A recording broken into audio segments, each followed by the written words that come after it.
welcome back to the car scene and welcome to the Ford Figo Blue Edition. Only 360 units were ever made of this here little Figo. You get black alloy wheels, you get a black roof, black mirrors, special blue bits, these really cool Blue Edition seats. The Ford Figo is a really freaking cool car. I really like it. And what sets it apart from the competition is its engine and its gearbox.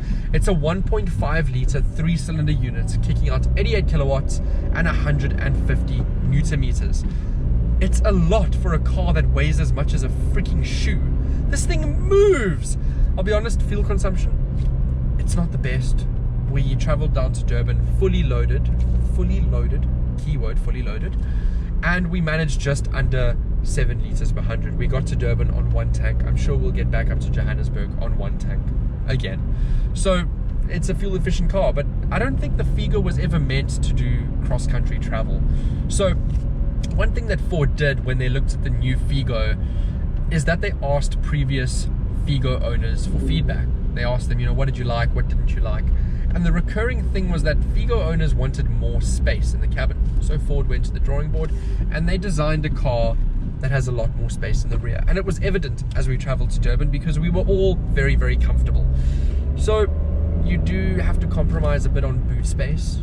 I don't know the exact literage. In terms of spec, the Figo Trend, it's fairly spec'd. You get electric mirrors, electric windows. You don't get a multi-function steering wheel and you don't get an infotainment screen. One thing you do get on the Trend model is this whole clever cradle system where you can plug your phone in and you can prop it up and you can run maps and your navigation, your music, whatever you really want to run off your phone, you can do it. It's like a makeshift infotainment screen. It's very cool. I applaud Ford on the implementation of that. You get Bluetooth as standard. You get a 4-speaker sound system. It's not the best sound system, but it's not bad. You get good bass. It's adequate. It's what you would expect in this price range. But I will tell you honestly, if you are after build quality and comfort, then the Polo Vivo is your car. It's a little bit more pricey than the Figo.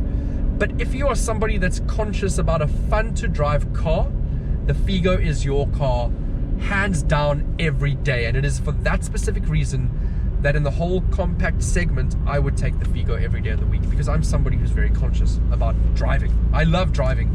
And this engine mated to this 5-speed gearbox, it's a fun to drive recipe. I mean, you put your foot down and you go. There's no turbo, so there's no lag. There isn't a lot of rev hang, which is really nice. And the car just communicates well. It's a good chassis, but it is definitely the most fun to drive in its segment. But Fords have always been fun to drive. So, I mean, what's really surprising here? The Figo, it's got adequate ride height. I think it's got the highest ride height out of any of its rivals. Build quality is not the best, but I mean, what do you expect in this segment of car? Starting at 188,000 Rand, you get yourself the Figo Ambiente, and you really don't get a lot for your money in that region of price. I would really suggest getting yourself into the Trend or the Titanium model, and price on that varies between 200,000 Rand all the way to 250,000 Rand, and for 250,000 RONs you get yourself the Figo Freestyle Titanium Edition, which is very generously spec'd. You get yourself an infotainment screen with Apple CarPlay, Android Auto. You get a multi-function steering wheel, which I love a multi-function steering wheel. I think it's something that's actually really important because the Figo is aimed at the youth.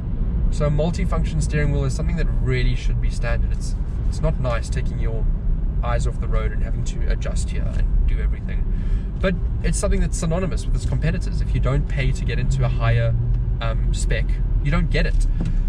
But it kind of settles to a point where you have brand preference. You kind of go with what feels best, and it'll vary from person to person. Somebody might drive the Polo Vivo and say, oh no, I like this better, but the Polo Vivo is a lot slower than this. Somebody might drive the Renault Sandero and say, oh, I like this better because of this, and this. But for me, it's the Figo. It comes down to preference. The boot isn't the biggest. You have a lot of space in the cabin. I'll be honest, I don't really like the shape of the Figo that much, but I can put that aside because it is the most fun to drive car. So I really think that's it on the Figo. It's not bland. It does have character. It's got a lot more character than other compact segment cars.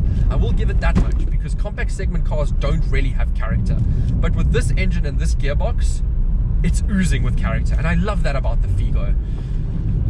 But you know what, at the starting price of 188,000 Rand, I mean, damn, it's a lot to ask in this day and age, especially in the used market where you are getting a lot more for your money. I would nearly suggest looking around for a used Fiesta, because the jump from the Figo to the Fiesta is huge. You get a lot more fun car to drive.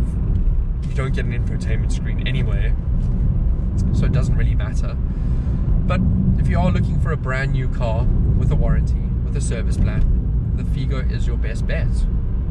And I think Ford's hit the nail on the head with this car. I mean, you've got good standard features, central locking, electric mirrors, electric windows on the Trend model at least.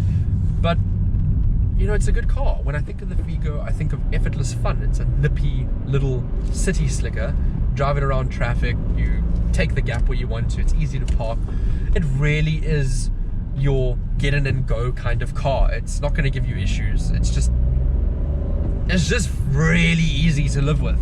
And I think that's where we'll leave it on the Figo. Overall, I'm very, very impressed with the car. I look forward to interacting with more Ford products in the future. Hopefully getting to grips with the EcoSport, the Ranger in the near future. But yeah, I'm content in the Figo, but I've never really been someone to gravitate towards compact segment cars.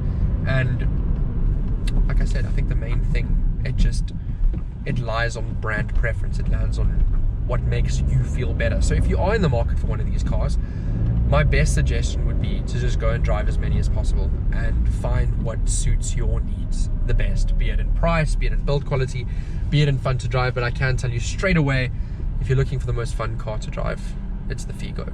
Every day of the week, it's the Figo.